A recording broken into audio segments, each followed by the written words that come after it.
ನಮಸ್ಕಾರ ಸ್ನೇಹಿತರೆ, ನಮ್ಮ ನಂಬಿಕೆಗೆ ಸ್ವಾಗತ ಸುಸ್ವಾಗತ. ಸ್ನೇಹಿತರೆ, ತಿರುಪತಿ ಎಂದಾಕ್ಷಣ ಕಣ್ಣ ಮುಂದೆ ಬರೋದು ಶ್ರೀವಾರಿಯ ಪ್ರಸಾದ ಲಡ್ಡು. ದೇವರ ದರ್ಶನ ಮಾಡಿ ಬಂದ ಪ್ರತಿಯೊಬ್ಬರು ಲಡ್ಡು ಸ್ವೀಕರಿಸದೆ ಮನೆಗೆ ಬರುವುದಿಲ್ಲ. ಅಷ್ಟೇ ಯಾಕೆ, ತಿರುಪತಿಗೆ ಸ್ನೇಹಿತರು ಅಕ್ಕಪಕ್ಕದ ಮನೆಯವರು ಹೋಗುತ್ತಿದ್ದಾರೆಂದರೆ ನಮಗೂ ಒಂದೆರಡು ಲಡ್ಡು ತಂದುಕೊಡಿ ಅಂತಾರೆ. ಇನ್ನು ಎಷ್ಟೇ ಲಕ್ಷಾಂತರ ಭಕ್ತ ಸಮೂಹವಿದ್ದರೂ ನೂಕುನುಗ್ಗುಲಲ್ಲೇ ಕೆಲವೇ ನಿಮಿಷಗಳಿಗಾದರೂ ತಿಮ್ಮಪ್ಪನ ದರ್ಶನ ಮಾಡಬೇಕೆಂಬ ಹಂಬಲದಲ್ಲಿ ನಾನಾ ರಾಜ್ಯಗಳಿಂದ ಭಕ್ತರು ಇಲ್ಲಿಗೆ ಆಗಮಿಸುತ್ತಾರೆ. ತಿರುಪತಿ ಗಿರಿವಾಸ ಶ್ರೀ ವೆಂಕಟೇಶ್ವರ ಸ್ವಾಮಿಯು ಕೇವಲ ಅಲಂಕಾರ ಪ್ರಿಯ, ಉತ್ಸವಗಳ ಪ್ರಿಯ, ಪುಷ್ಪ ಪ್ರಿಯ ಮತ್ತು ಭಕ್ತರ ಪ್ರಿಯ ಮಾತ್ರನಲ್ಲ, ಆತ ವಿವಿಧ ಬಗೆಯ ಖಾದ್ಯಗಳ ಪ್ರಿಯ ಕೂಡ ಹೌದು. ಪ್ರತಿನಿತ್ಯ ಸ್ವಾಮಿಗೆ ಪ್ರತ್ಯೇಕವಾಗಿ ನೈವೇದ್ಯವನ್ನು ನೀಡಲಾಗುತ್ತೆ. ಸ್ವಾಮಿ ವೆಂಕಟೇಶ್ವರನಿಗೆ ಲಡ್ಡು, ವಡೆ, ಹಪ್ಪಳ ಜೊತೆಗೆ ಜಿಲೇಬಿ, ಮುರುಕು ಮುಂತಾದ ಖಾದ್ಯಗಳನ್ನು ನೈವೇದ್ಯವಾಗಿ ಅರ್ಪಿಸಲಾಗುತ್ತೆ. ಲಕ್ಷ್ಮೀಪತಿ ತಿರುಪತಿ ವೆಂಕಟೇಶ್ವರನಿಗೆ ಯಾವೆಲ್ಲ ನೈವೇದ್ಯಗಳನ್ನು ಅರ್ಪಿಸಲಾಗುತ್ತೆ ಗೊತ್ತಾ? ತಿರುಪತಿಯಲ್ಲಿ ನೀಡುವ ನೈವೇದ್ಯದ ವಿಶೇಷತೆ ಏನು? ಹಾಗೆ ನೈವೇದ್ಯ ನೀಡುವ ಸಂದರ್ಭದಲ್ಲಿ ಒಡೆದ ಮಡಕೆಯಲ್ಲೇ ನೈವೇದ್ಯ ಇಡೋದೇಕೆ? ಇದು ತಿರುಪತಿ ತಿಮ್ಮಪ್ಪನ ಪವಾಡ ಹಾಗೂ ರಹಸ್ಯಗಳಲ್ಲೊಂದು. ಬನ್ನಿ ಹಾಗಿದ್ರೆ ಇವತ್ತಿನ ಸಂಚಿಕೆಯಲ್ಲಿ ತಿರುಪತಿ ತಿಮ್ಮಪ್ಪನ ಕುರಿತಾದ ಕೆಲವೊಂದಷ್ಟು ಕುತೂಹಲ ಭರಿತ ಕಥಾನಕವನ್ನ ತಿಳಿದುಕೊಳ್ತಾ ಹೋಗೋಣ. ಅದಕ್ಕೂ ಮುನ್ನ ನಮ್ಮ ನಂಬಿಕೆಗೆ ನಿಮ್ಮ ಬೆಂಬಲವಿರಲಿ. ಸ್ನೇಹಿತರೆ, ತಿರುಪತಿ ದೇವಾಲಯದ ಗೋಡೆಗಳ ಮೇಲಿನ ಹೆಚ್ಚಿನ ಶಾಸನಗಳು ಯಾವ ರಾಜನು ಎಷ್ಟು ದೇಣಿಗೆಗಳನ್ನು ನೀಡಿದ್ದಾರೆ, ಎಷ್ಟು ಹಣವನ್ನ ತಿರುಪತಿಗೆ ದಾನವಾಗಿ ನೀಡಿದ್ದಾರೆ ಎನ್ನುವುದರ ಕುರಿತು ಸಂಪೂರ್ಣವಾದ ಮಾಹಿತಿಯನ್ನು ಬರೆಯಲಾಗಿದೆ. ತಿರುಮಲ ತಿರುಪತಿ ದೇವಸ್ಥಾನ ಸ್ಥಾಪನೆಯಾದಾಗಿನಿಂದ ಶ್ರೀ ಭಗವತ್ ರಾಮಾನುಜಾಚಾರ್ಯರು ಸೂಚಿಸಿದ ಪೂಜಾ ನಿಯಮಗಳ ಪ್ರಕಾರ ಮಿರಾಶಿ ಅರ್ಚಕರು ಆಗಮ ಶಾಸ್ತ್ರದ ಪ್ರಕಾರ ಸ್ವಾಮಿಗೆ ನೈವೇದ್ಯ ಅರ್ಪಿಸುತ್ತಾ ಬಂದಿದ್ದಾರೆ. ಶ್ರೀ ವೆಂಕಟೇಶ್ವರನಿಗೆ ಗುರುವಾರ ಮತ್ತು ಶುಕ್ರವಾರವನ್ನು ಹೊರತುಪಡಿಸಿ ತ್ರಿಕಾಲ ನೈವೇದ್ಯ ನಡೆಯುತ್ತೆ. ಪ್ರತಿದಿನ ಬೆಳಗಿನ ಸೇವೆಯಿಂದ ಏಕಾಂತ ಸೇವೆಯವರೆಗೆ ಶ್ರೀವಾರಿಗೆ ವಿವಿಧ ರೀತಿಯ ಆಹಾರ ಮತ್ತು ಸೇವೆಗಳನ್ನು ನೀಡಲಾಗುತ್ತೆ. ಭಗವಂತನ ದರ್ಶನದ ನಂತರ ಪ್ರಸಾದವನ್ನ ಭಕ್ತರು ಆತನ ಅನುಗ್ರಹವೆಂದು ಭಾವಿಸುತ್ತಾರೆ. ವೆಂಕಟೇಶ್ವರನ ದರ್ಶನ ಭಾಗ್ಯದ ನಂತರ ಶ್ರೀವಾರಿ ಲಡ್ಡು ಪ್ರಸಾದವನ್ನ ಶ್ರೀಗಳ ಆಶೀರ್ವಾದ ಎಂದು ಭಕ್ತರು ಪರಿಗಣಿಸುತ್ತಾರೆ.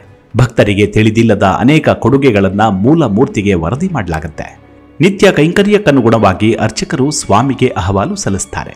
ಸ್ವಾಮಿಗೆ ಹಾಲು ಮತ್ತು ಬೆಣ್ಣೆಯಿಂದ ಹಿಡಿದು ಪೊಂಗಲ್, ಪುಳಿಹೋರ ಮುಂತಾದ ರುಚಿಕರವಾದ ಭಕ್ಷ್ಯಗಳನ್ನು ನೀಡುತ್ತಾರೆ. ಮೆಣಸುಗಳನ್ನು ಬಳಸಿ ಮಸಾಲೆಯುಕ್ತ ಖಾದ್ಯವನ್ನು ಕೂಡ ವೆಂಕಟೇಶ್ವರನಿಗೆ ಅರ್ಪಿಸುತ್ತಾರೆ ಎನ್ನುವುದು ಹಲವರಿಗೆ ತಿಳಿಯದ ವಿಚಾರ. ಈಗಲೂ ತಿರುಪತಿಯಲ್ಲಿ ಸೌದೆ ಒಲೆಯ ಮೇಲೆ ಪ್ರಸಾದ ತಯಾರಿಸುತ್ತಾರೆ. ಶ್ರೀ ವೆಂಕಟೇಶ್ವರನಿಗೆ ನೈವೇದ್ಯವಾಗಿ ಅನ್ನಪ್ರಸಾದ ಮತ್ತು ಹಿಟ್ಟಿನ ಭಕ್ಷ್ಯಗಳನ್ನು ತಯಾರಿಸಲಾಗುತ್ತೆ. ಹೀಗೆ ತಯಾರಾದ ಪ್ರಸಾದವನ್ನ ಮೊದಲು ಶ್ರೀ ಭೂವರಹ ಸ್ವಾಮಿಗೆ ಪ್ರಸಾದದಂತೆ ನೈವೇದ್ಯ ಮಾಡಿದ ನಂತರ ವೆಂಕಟೇಶ್ವರನಿಗೆ ನೀಡಲಾಗುತ್ತೆ. ಬಳಿಕ ಶ್ರೀವಾರಿ ದೇವಸ್ಥಾನದಲ್ಲಿರುವ ದೇವಿ ಪರಿವಾರದ ಮೂರ್ತಿಗಳಿಗೆ ಹಾಗೂ ದೇವಸ್ಥಾನದ ಮುಂಭಾಗದಲ್ಲಿರುವ ಆಂಜನೇಯ ಸ್ವಾಮಿಗೆ ನೈವೇದ್ಯವನ್ನು ಅರ್ಪಿಸಲಾಗುತ್ತೆ. ಶ್ರೀವಾರಿ ಸ್ವಾಮಿಗೆ ಸುಮಾರು 50 ಬಗೆಯ ನೈವೇದ್ಯಗಳನ್ನು ಅರ್ಪಿಸುತ್ತಾರೆ. ವೆಂಕಟೇಶ್ವರನ ದರ್ಶನದ ನಂತರ ಭಕ್ತರಿಗೆ ಪೊಂಗಲ್, ಪುಳಿಹೋರ, ದಡ್ಡೋಜನಂ, ಖಾರ ಪೊಂಗಲ್ ಮತ್ತು ಸಣ್ಣ ಲಡ್ಡುಗಳನ್ನು ನೀಡಲಾಗುತ್ತೆ. ಮುಂಜಾನೆ ವೆಂಕಟೇಶ್ವರ ಸ್ವಾಮಿಗೆ ತಿರುಪತಿಯಲ್ಲಿ ಗೋಹಾಲು, ಬೆಣ್ಣೆ, ಸಕ್ಕರೆಯನ್ನ ನೈವೇದ್ಯವಾಗಿ ನೀಡುತ್ತಾರೆ.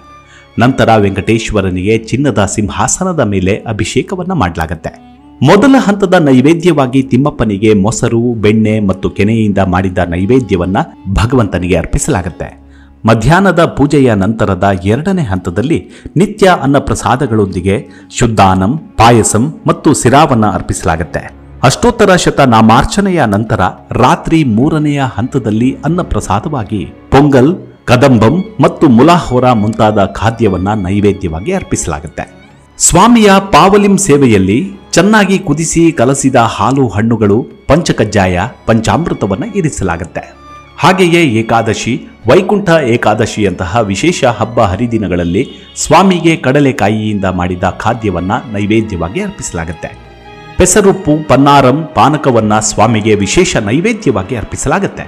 ಹೀಗೆ ಸ್ವಾಮಿಗೆ ನಡೆಯುವ ನಿತ್ಯ, ಆಂಶಿಕ, ಸಾಪ್ತಾಹಿಕ, ಮಾಸಿಕ ಹಾಗೂ ವಾರ್ಷಿಕ ಉತ್ಸವಗಳ ಕುರಿತು ವಿಶೇಷ ವರದಿಗಳಿವೆ.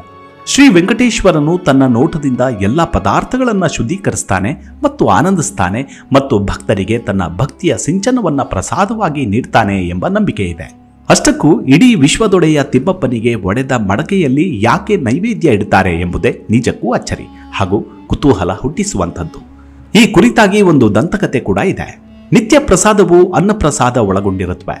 ಎಷ್ಟು ಗಂಗಾಳ ಪ್ರಸಾದವಿದ್ದರೂ ಆ ಒಂದು ಪ್ರಸಾದವನ್ನ ಮಾತ್ರ ಕುಲಶೇಖರ ಪಾಡಿ ಮೂಲಕ ಶ್ರೀಗಳಿಗೆ ನಿವೇದಿಸಲಾಗುತ್ತೆ. ಓಡ ಎಂದರೆ ಒಡೆದ ಮಣ್ಣಿನ ಮಡಕೆ ಎಂದರ್ಥ. ಅಸಲಿಗೆ ಒಡೆದ ಮಡಕೆಯಲ್ಲಿ ಶ್ರೀಗಳಿಗೆ ಪ್ರಸಾದ ಏಕೆ ಎಂದು ತಿಳಿಯಲು ತೊಂಡಮಾನ್ ಚಕ್ರವರ್ತಿಯ ಬಗ್ಗೆ ಮೊದಲು ತಿಳಿದುಕೊಳ್ಳಬೇಕು. ತೊಂಡಮಾನ್ ಚಕ್ರವರ್ತಿ ತಿಮ್ಮಪ್ಪನ ಪ್ರಿಯ ಭಕ್ತ, ಶ್ರೀ ವೆಂಕಟೇಶ್ವರ ಸ್ವಾಮಿಯವರ ಕಿರಿಯ ಮಾವ.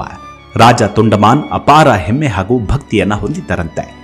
ಇಲ್ಲಿ ಹೆಮ್ಮೆಯ ಎಂದರೆ ತನಗಿಂತ ದೊಡ್ಡ ಭಕ್ತನಿಲ್ಲ ಎಂಬ ಭಾವನೆ. ಸ್ವಾಮಿಗೆ ಯಾವಾಗಲೂ ಚಿನ್ನದ ಹೂಗಳಿಂದ ಪೂಜಿಸುತ್ತಿದ್ದರಂತೆ. ತನ್ನಂತೆ ಬಂಗಾರದ ಹೂಗಳಿಂದ ಪೂಜಿಸುವವರು ಯಾರೂ ಇಲ್ಲ ಎಂಬಂತೆ ಹೆಮ್ಮೆ ಪಡುತ್ತಿದ್ದರಂತೆ. ಆದರೆ ಒಮ್ಮೆ ಪೂಜೆ ವೇಳೆ ಶ್ರೀ ತಿಮ್ಮಪ್ಪನ ಪಾದದ ಬಳಿ ಮಣ್ಣಿನ ಹೂಗಳು ಕಾಣಿಸಿಕೊಳ್ತವೆ. ಆದರೆ ಮಣ್ಣಿನ ಹೂಗಳು ಹೇಗೆ ಬಂದವು ಎಂದು ತೊಂಡಮಾನ್ ಚಕ್ರವರ್ತಿ ಕೋಪಗೊಂಡು ತನ್ನ ಮಂತ್ರಿಗಳನ್ನ ಕೇಳ್ತಾರೆ. ಅದೇ ಸಮಯದಲ್ಲಿ ಆ ಮಣ್ಣಿನ ಹೂಗಳು ಬಂದದ್ದಾದ್ರೂ ಹೇಗೆ ಎಂದು ತಿಳಿಯಲು ಹೇಳ್ತಾರೆ. ಆದರೆ ಆ ಮಣ್ಣಿನ ಹೂಗಳು ಹೇಗೆ ಬಂದವು ಎಂದು ತೊಂಡಮಾನನಿಗೆ ಶ್ರೀ ವೆಂಕಟೇಶ್ವರನೇ ಕನಸಿನ ಮುಖಾಂತರ ತಿಳಿಸ್ತಾನೆ. ಅದೇನೆಂದ್ರೆ, ಕುಂಬಾರನ ತೋಟದಲ್ಲಿ ಒಬ್ಬ ಕುಂಬಾರ ಸೇವಕನಿದ್ದ. ಸ್ವಾಮಿಯಲ್ಲಿ ಅಚಲ ಭಕ್ತಿ ಹೊಂದಿರುವ ಕುಂಬಾರ ದಾಸ ಶ್ರೀವಾರಿಯ ಕೈಂಕರ್ಯಗಳಿಗೆ ಸದಾ ಮಡಕೆಗಳನ್ನು ಅರ್ಪಿಸುತ್ತಿದ್ದ. ಬಂಗಾರದ ಹೂಗಳನ್ನ ಪೂಜಿಸುವ ಶಕ್ತಿ ಇಲ್ಲದ ಕುಂಬಾರ ದಾಸ ತಮ್ಮ ಮನೆಯಲ್ಲಿ ಮಣ್ಣಿನ ಹೂಗಳಿಂದ ಭಗವಂತನನ್ನ ಪೂಜಿಸುತ್ತಿದ್ದ ಅಂತ ತಿಳಿಸ್ತಾರೆ. ಅಲ್ಲದೆ ಕುಂಬಾರ ದಾಸರ ಮನೆಯಲ್ಲಿ ಅರ್ಪಿಸಿದ ಪುಷ್ಪಗಳನ್ನ ಶ್ರೀವಾರಿಯ ಗರ್ಭಗುಡಿಯಲ್ಲಿರುವ ಭಗವಂತನ ಪಾದದಲ್ಲಿ ಬೆಳಗಲಾಗತ್ತೆ. ನಂತರ ತಿಮ್ಮಪ್ಪ ತೊಂಡಮಾನ ಚಕ್ರವರ್ತಿ ಬಳಿ, ಕುಮಾರಿದಾಸು ನಿನಗಿಂತ ದೊಡ್ಡ ಭಕ್ತ, ಆ ಕುಂಬಾರ ತಯಾರಿಸಿದ ಪಾತ್ರೆಯಲ್ಲಿಯೇ ಪ್ರಸಾದ ಸ್ವೀಕರಿಸುವುದಾಗಿ ತಿಮ್ಮಪ್ಪ ಹೇಳ್ತಾರೆ. ಅಂದಿನಿಂದ ಒಂದು ಮಡಕೆಯನ್ನ ತೆಗೆದುಕೊಂಡು ಮೇಲ್ಭಾಗವನ್ನ ಒಡೆದು ಕೆಳಭಾಗದಲ್ಲಿ ಎಲೆ ಹಾಕಿ ಪ್ರಸಾದವನ್ನ ನೈವೇದ್ಯವಾಗಿ ಅರ್ಪಿಸ್ತಾರೆ. ಕಾಲ ಕಳೆದಂತೆ ಓಡು ತಯಾರಿಸುವ ವೃತ್ತಿಪರ ವ್ಯವಸ್ಥೆಯ ಕೊರತೆ ಎದುರಾದ ಕಾರಣ ಹಾಗೂ ಗಂಗಾಳಗಳ ಲಭ್ಯತೆಯಿಂದ ಓಡು ಬಳಕೆ ಮಾಡುವುದು ಕಡಿಮೆಯಾಯಿತು. ಆದರೆ ಇಂದಿಗೂ ಗರ್ಭಗುಡಿಯಲ್ಲಿ ನೀಡುವ ಪ್ರಸಾದವನ್ನ ಓಡು ಪ್ರಸಾದ ಎಂದು ಕರೆಯಲಾಗುತ್ತೆ. ಇದರಲ್ಲಿ ಅನ್ನ, ಹಾಲಿನ ಕೆನೆ, ಅನ್ನ ಪ್ರಸಾದವನ್ನು ನೀಡಲಾಗುತ್ತೆ. ಇಂದಿಗೂ ಆ ಪ್ರಸಾದವನ್ನ ನಡೆಸಿಕೊಂಡು ಬರಲಾಗಿದೆ. ಅಲ್ಲದೆ ನಂಬಿ ಬರುವ ಭಕ್ತರನ್ನ ಸಲಹುತ್ತಿದ್ದಾನೆ ಪರಮಾತ್ಮ ತಿಮ್ಮಪ್ಪ. ಮುಂದಿನ ಸಂಚಿಕೆಯಲ್ಲಿ ಮತ್ತೆ ಸಿಗೋಣ. ಅಲ್ಲಿವರೆಗೂ ನಿಮ್ಮ ಆರೋಗ್ಯದ ಕಡೆ ಗಮನವಿರಲಿ. Take care. ನಮಸ್ಕಾರ.